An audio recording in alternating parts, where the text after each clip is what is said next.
Hello everyone, welcome to my another blogs. আজ শনিবার। আজকে অফিস করে তারপরে আমার সমস্ত ব্যাগ নিয়ে রেডি হয়ে চলে এলাম শিয়ালদাতে। আর শিয়ালদার এই পতাকাটা যখন পথ করে ওড়ে কী যে সুন্দর লাগে, আর আরও সুন্দর লাগে যদি বৃষ্টি আর হাওয়া একসাথে হয়। চলুন, এই হলো আমার শিয়ালদা স্টেশন। শিয়ালদাতে আসার পরে কিছুক্ষণ ওয়েট করলাম, তারপরে ওই 11:15 নাগাদ আমাদের ট্রেন দিয়ে দিল। আজ আমি পদাতিক ধরে যাচ্ছি আমার বাড়ি আলিপুরদুয়ার। চলুন ধীরে ধীরে কামরাটা খুঁজে নিই নিজের এবং সিটে গিয়ে বসে পড়ি আরামসে। আর এখন প্রায় বাজে 11:20 আর আমার জার্নি প্রায় শুরু। এখন আর তাহলে কী করা যায়, ঘুমিয়ে পড়ি। ঘুম থেকে উঠেই সকাল, আর দেখছি ট্রেন দাঁড়িয়ে আছে এক ব্রিজের মাঝখানে। আর দেখুন একটা ছোট্ট ছানা তার বাবার সাথে যাচ্ছে আমাকে টাটা দিতে দিতে। আমিও টাটা দিয়ে দিলাম। ছোটোবেলায় ট্রেন বাস দেখলে আমিও সবাইকে টাটা দিতে থাকতাম। চলুন এবার একটু ফ্রেশ হয়ে কিছুক্ষণ বসে থাকি। আর এই হচ্ছে আমার সিট। আমার সিট ছিল মূলত B2, সিট নাম্বার ছিল 8। তো জার্নি আমার খুব ভালোভাবে হয়। স্টেশনে আমি পৌঁছে যাই এবং আমাকে নিতে আমার বাবা আসে। আর ডিসেম্বরে আমি এসেছিলাম লাস্ট বাড়িতে, তাও একদিনের জন্য। ডিসেম্বরে আমার দাদার বিয়ে ছিল, তাই বাড়িতে আমার থাকা হয়নি, মাসির বাড়িতেই থাকা হয়েছে। আর ডিসেম্বরের পর এই আবার আসলাম, আজকেও ওই একদিনের জন্যই, কারণ আমরা যাচ্ছি বাইরে। আর এই হলো আমার বাড়ি। একটা লং জার্নির পরে আমি আমার বাড়ি পৌঁছে গেছি। আর এই হলো আমার বাড়ির বাগান। অন্য কোনো সময় না হয় বাড়ির বাগানটাকে খুব ভালো করে ঘুরিয়ে দেখানো হবে। বাড়িতে এসে স্নান করে ভালো করে রেডি হয়ে আমরা সবাই মিলে যাচ্ছি এক হোটেলে খাওয়া দাওয়ার জন্য।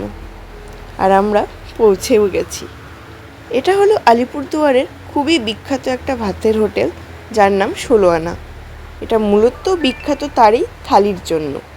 নর্মাল রেস্টুরেন্টে তো খাওয়া সবসময়ই হয়, এটা আর কি অনেক দিন ধরে প্ল্যানিং যে আমরা যখন সবাই একসাথে আসবো, আমার মাসিরা এবং সবাই, তখন এই 16 আনাতে গিয়ে খাওয়া হবে। আর খাওয়ার পরে এই যে চাটনি, দই, মিষ্টি, আমি যেহেতু মিষ্টি খাই না তাই আর হয়নি। বাড়িতে আসার পরে একটু রেস্ট নেওয়ার পরে আমার এক বন্ধু এসছে আমাকে নিতে। মানে ওকে অ্যাকচুয়ালি পাঠিয়েছে আমার যে বেস্ট ফ্রেন্ড সোনা, সে। আমি ঘুমিয়ে গেছি, আমাকে মানে আমার ফোন সাইলেন্ট ছিল, আমাকে পাইনি, আমার বাবাকে কল করেছে, মাকে কল করেছে যে ও কোথায়। মানে লিটারেলি জোর জবরদস্তি করে আমাকে নিয়ে যাওয়া হচ্ছে, আর এর দায়িত্ব পড়েছে আমাকে নিয়ে যাওয়ার। ও হচ্ছে স্নেহাশিস, আমার ছোটোবেলার বন্ধু, আর সোনা আরও ছোটোবেলার বন্ধু। ক্লাস 5 থেকে আমরা বন্ধু। সূর্যটা এত সুন্দর লাগছে আর প্রাকৃতিক পরিবেশটাও এত সুন্দর লাগছে, তাই বাইকের ওখানে থাকতে থাকতেই আপনাদের সাথে শেয়ার করার জন্য এই ভিডিওটা নেওয়া হয়েছে। আর এটা হলো সোনার বাড়ির সামনে।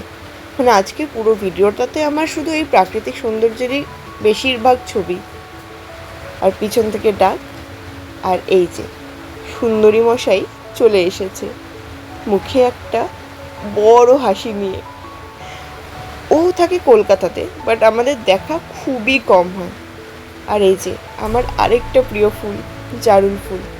গ্রীষ্মকাল মানেই তো জারুল, কৃষ্ণচূড়া, রাধাচূড়া, সোনালু, আরও কত কিছু। আর যেহেতু আপনাদেরকে একটু আগেই বললাম যে আমি ঘুম থেকে উঠে চলে এসেছি, না লিপস্টিক না কিছু। এবার আমার এই সুন্দরী মহিলা, তুই কিভাবে চলে আসিস রে, একটুকু সাজিস না, তুই বস, আমি তোকে সাজিয়ে দিচ্ছি বলে নিজের লিপস্টিক বের করে, লিপ বাম বের করে আমাকে সাজাচ্ছে। আর বলছে, আরে আমার হাসি পেয়ে যাচ্ছে। আরও বলছে, হাসবি না, এই করবি না, করে আমাকে সাজিয়ে দিচ্ছে। তারপরে ওর বাড়ির সামনেই রয়েছে একটা রাম মন্দির, সেখানে গিয়ে একটু ঘুরে আসি।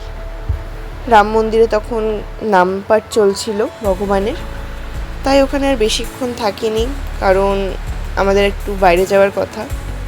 লাইক এতদিন পর আমরা মিট করছি, তাই আমরা যখনই মিট করি আলিপুরদুয়ারে আমাদের প্রথম কাজ থাকে মোমো, ফুচকা, চাউমিন সব খাবো।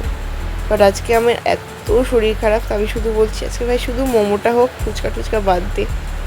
বাট দেখি কী হয় না হয়। এই হলো এখানকার রাম মন্দির। এখন ঠাকুরের নাম গান চলছে, আর এটা হচ্ছে ঠাকুরের নামঘর প্লাস অতিথি নিবাস।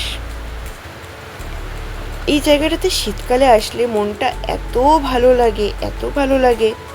চারিদিকে এত ফুল গাছ থাকে, এত শান্ত একটা পরিবেশ।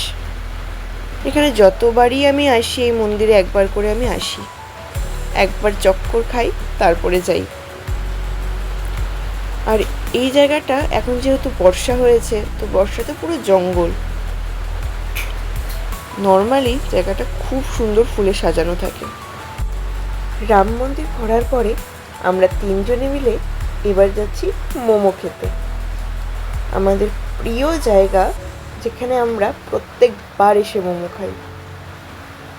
আর যারা আলিপুরে থাকে তারা তো সবাই জানে জায়গাটা কি।